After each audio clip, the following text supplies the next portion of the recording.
ಪರಮಾತ್ಮ ಮನುಷ್ಯನಿಂದ ಏನನ್ನೂ ಬಯಸುವುದಿಲ್ಲ.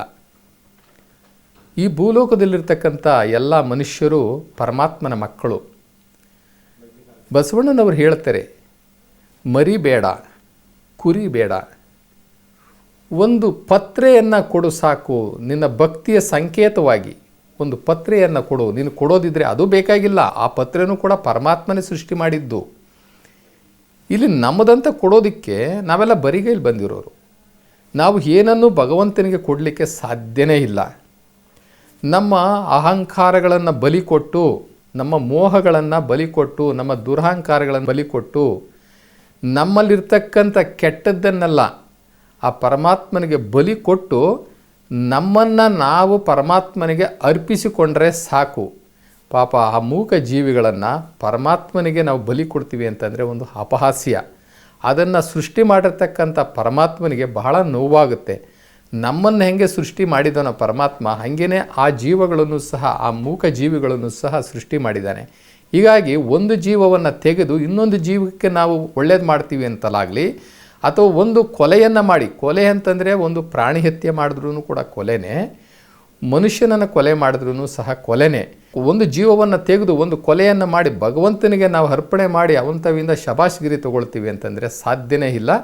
ನಾವೇನಾದ್ರೂ ಕೊಡೋದಿದ್ರೆ ನಮ್ಮನ್ನೇ ನಾವೇ ಪರಮಾತ್ಮನಿಗೆ ಅರ್ಪಣೆ ಮಾಡ್ಕೊಳ್ಬೇಕು. ನಾವೇ ಬಲಿ ಆಗಬೇಕು ಪರಮಾತ್ಮನಿಗೆ, ನಾವೇ ಬಲಿದಾನ ಆಗಬೇಕು. ನಮ್ಮ ಮನಸ್ಸು, ನಮ್ಮ ಬುದ್ಧಿ ಎಲ್ಲವನ್ನೂ ಸಹ ಆ ಪರಮಾತ್ಮನಲ್ಲಿ ಅರ್ಪಣೆ ಮಾಡ್ಕೊಳ್ಳೋದು ಬಿಟ್ಟು ಇನ್ನು ಯಾವುದೇ ಪ್ರಾಣಿ ಪಕ್ಷಿಗಳನ್ನು, ಕೋಳಿ ಕುರಿಗಳನ್ನು, ಕೋಣಗಳನ್ನು ಬಲಿ ಕೊಟ್ಟು ಪರಮಾತ್ಮನ ನಂಬಿಸ್ತೀವಿ ಅಥವಾ ಒಪ್ಪಿಸ್ತೀವಿ, ಪರಮಾತ್ಮನನ್ನು ಅವನಿಂದ ವರ ಪಡ್ಕೊಳ್ತೀವಿ ಅನ್ನೋದಾದರೆ ಅದು ಸುಳ್ಳು. ಅದು ನಮ್ಮ ಮೌಢ್ಯದ ಸಂಕೇತ. ನಾವಿನ್ನು ಮೌಢ್ಯವನ್ನು ಬಿಟ್ಟಿಲ್ಲ, ಪರಮಾತ್ಮನ ಬಗ್ಗೆ ನಮಗೆ ಸರಿಯಾದಂತಹ ಜ್ಞಾನ ಇಲ್ಲ ಅನ್ನುವುದಕ್ಕೆ ಇವೆಲ್ಲ ಉದಾಹರಣೆಗಳು.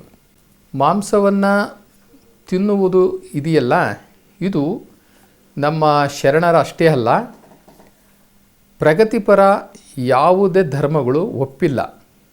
ಯಾಕೆ ಅಂತಂದರೆ ಮನುಷ್ಯನ ಆಹಾರ ಮಾಂಸ ಅಲ್ಲ, ಮಾಂಸಾಹಾರ ಅಲ್ಲವೇ ಅಲ್ಲ. ಮನುಷ್ಯನು ಒಬ್ಬ ಪವಿತ್ರವಾದಂತಹ ಜೀವಿ. ಆ ಪವಿತ್ರವಾದಂತಹ ಜೀವಿಗೆ ಪರಮಾತ್ಮ ಏನು ಮಾಡಿದ್ದಾನೆ, ಪವಿತ್ರವಾದಂತಹ ಫಲಹಾರಗಳನ್ನು, ಪವಿತ್ರವಾದಂತಹ ಆಹಾರವನ್ನು, ಧಾನ್ಯಗಳನ್ನು ಎಲ್ಲ ಸೃಷ್ಟಿ ಮಾಡಿದ್ದಾನೆ. ಯಾಕೆ ಅಂತಂದರೆ ಮನುಷ್ಯ ಎಷ್ಟು ಪವಿತ್ರನೋ ಅವನ ಸ್ವಭಾವಕ್ಕೆ, ಅವನ ಗುಣಗಳಿಗೆ ಅನುಗುಣವಾದಂತಹ ಬಹಳ ಪವಿತ್ರವಾದಂತಹ ಆಹಾರಗಳನ್ನು ಸಪರೇಟಾಗಿ ಸೃಷ್ಟಿ ಮಾಡಿರೋದ್ರಿಂದ ಪರಮಾತ್ಮ ಯಾವುದೇ ಒಬ್ಬ ಮನುಷ್ಯನಿಗೆ ಮಾಂಸಾಹಾರ, ರಕ್ತವನ್ನು ಭಕ್ಷಣೆ ಮಾಡೋದಿದೆಯಲ್ಲ, ಆ ರಕ್ತ ಭಕ್ಷಣೆ ಸರಿ ಅಲ್ಲ. ಅದು ಒಂದು ರೀತಿ ವಿಕಾರ ಸ್ವಭಾವಗಳನ್ನು ಉಂಟು ಮಾಡುತ್ತೆ ಅಂತ ಹೇಳಿಬಿಟ್ಟು ಶರಣರು ಹೇಳ್ತಾರೆ. ಹೀಗಾಗಿ ಮಾಂಸಾಹಾರವನ್ನು ಶರಣರು ಯಾವ ಕಾರಣಕ್ಕೂ ಕೂಡ ಇಷ್ಟ ಬೀಳೋದಿಲ್ಲ.